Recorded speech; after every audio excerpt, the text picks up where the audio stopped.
સ્વરાજ્યની ચૂંટણી માટે ભરાયેલું ફોર્મ તેમાં આજરોજ ઉમેદવારી પરત ખેંચવાનો દિવસ હોય ડેસર તાલુકાના તાલુકા પંચાયતની કુલ 16 બેઠકો માટે ઉમેદવારી થયેલ હતી। આજરોજ 11:30 વાગે બરસડા બેઠકના કોંગ્રેસના ઉમેદવાર રાકેશ રામસિંહ ભીલે ફોર્મ પરત ખેંચતા ભાજપના ઉમેદવાર સરલાબેન હિતેનકુમાર ભીલ બિનહરીફ વિજેતા થયેલ છે। તેવી જ રીતે વેજપુર બેઠકના કોંગ્રેસના ઉમેદવાર પાયલબેન જયપાલસિંહ રાઠોડે ફોર્મ પરત ખેંચતા ભારતીય જનતા પાર્ટીના કિરણબેન અલ્પેશભાઈ મહેતા બિનહરીફ જાહેર થયા હતા। જેમાં કડાછલા તાલુકા પંચાયત કોંગ્રેસના ઉમેદવાર બારોટ રાહુલભાઈ બળદેવભાઈએ ફોર્મ પરત ખેંચતા ભારતીય જનતા પાર્ટીના ઉમેદવાર સરોજબેન રંગીતસિંહ પરમાર વિજેતા બન્યા છે અને બિનહરીફ જાહેર થયા છે। બચેસર તાલુકા પંચાયત આમ આદમી પાર્ટીના ઉમેદવાર બિરિમલ્લા બાનુ મકરાણીએ ફોર્મ પરત ખેંચતા ભારતીય જનતા પાર્ટીના ઉમેદવાર આશાબેન તેજેન્દ્રસિંહ પરમાર બિનહરીફ વિજેતા થયા છે। ડેસર તાલુકા પંચાયતની કુલ 16 બેઠકોમાંથી 4 બેઠકો ભાજપને બિનહરીફ મળી છે। રિપોર્ટર દિલીપ પરમાર। વંદે માતરમ, ભારત માતા કી જય। સૌપ્રથમ આપણા ધારાસભ્ય શ્રી કેતનભાઈ ઇનામદારનો મને જે મારા ઉપર વિશ્વાસ મૂકીને મને ટિકિટ આપી એ માટે હું એમનો તહે દિલથી આભાર માનું છું। તે ઉપરાંત મારા વેજપુર ગ્રામ પંચાયત અને વક્તાપુરા ગ્રામ પંચાયતના તમામ ગામ લોકોની આભારી છું કે એ લોકોએ મને પહેલા દિવસથી લઈને અત્યાર સુધી મને સહકાર આપ્યો અને મને બિનહરીફ કરી એના માટે બી હું એ બધા દરેક ગ્રામજનોનો હું આભાર માનું છું। અચ્છા, તો તમે બિનહરીફ થઈને આવ્યા તો તમે વિકાસલક્ષી શું કામ કરશો? તમે વિકાસલક્ષી દરેક જે કામ મારાથી થશે, શક્ય હશે, જે લીગલ હશે એ બધું જ કામ હું તહે દિલથી કરીશ। અચ્છા, તમારું નામ? કિરણબેન અલ્કેશકુમાર મહેતા।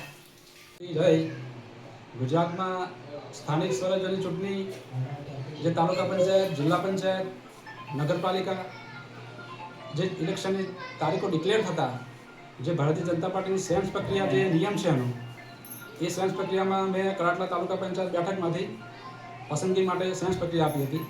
કુલ ટોટલ 5 જણાને આપી હતી, પણ મવડી મંડળ સંગઠન આ તમામે બેઠક કરીને જે મારી મિસિસ મારી ધર્મપત્ની સરોજબેન રંગીતસિંહ પરમારને મેન્ડેટ મળતા એમને વિશ્વાસ મૂક્યો મારી પર અને મેન્ડેટ મળતા મેં ઉમેદવારી પત્રક 11 તારીખે ભર્યું હતું ફોર્મ। ત્યાર પછી દિવસ જતાં સામેની પાર્ટીએ આજે 15 તારીખે છેલ્લો દિવસ હતો તો એમને એક વિશ્વાસ બેઠો કે ભાઈ ભારતીય જનતા પાર્ટી સારી છે, સારો વિકાસ કરે છે એવી એમને વિચારશૈલી આવી તો એમને પરત ફોર્મ ખેંચ્યું। એટલે ફોર્મ ખેંચતા મારા સરોજબેન મારી મિસિસ ધર્મપત્ની જે બિનહરીફ જાહેર થતા આજે કડાટલા તાલુકા પંચાયત તમામ ગામો, વાંકાનેડા ગ્રામ પંચાયત આવે છે, કડાટલા ગ્રામ પંચાયત આવે છે, વાલાવ ગ્રામ પંચાયત આવે છે, તમામ એના ગામો આવતા હોય એ બધાને એક ખુશીનો માહોલ સર્જાયો છે। અચ્છા, તો તમે બિનહરીફ ચૂંટાઈને આવ્યા તો તમે શું કામ કરશો? હવે જે કામને તો જે સરકારનું અત્યારે માળખાકીય બધી સુવિધાઓ ઘણી બધી આવે છે ગ્રામ પંચાયતોમાં, ગટર હોય છે, પાણી છે, રોડ રસ્તા છે, જે કંઈ બાકી હશે એ મતભેદ કરીને પણ સારી રીતે કામ કરીશું। તો વિકાસલક્ષી કયા કામ છે તમે પહેલાં કાઢશો? વિકાસલક્ષી તો પહેલાં તો એક શિક્ષણ આવે વિકાસમાં, કે ગામમાં કે સ્કૂલ ના આવે તો સ્કૂલ બાંધવાનું કે ઉપરથી મંજૂરી મંગાવીએ, છોકરા સ્કૂલે જાય એવું કરીએ। બીજા નંબરમાં પાણી છે, લાઇટ છે, આ જે કંઈ કામો બાકી છે એ પૂરા કરીશું। અચ્છા, તમારું નામ?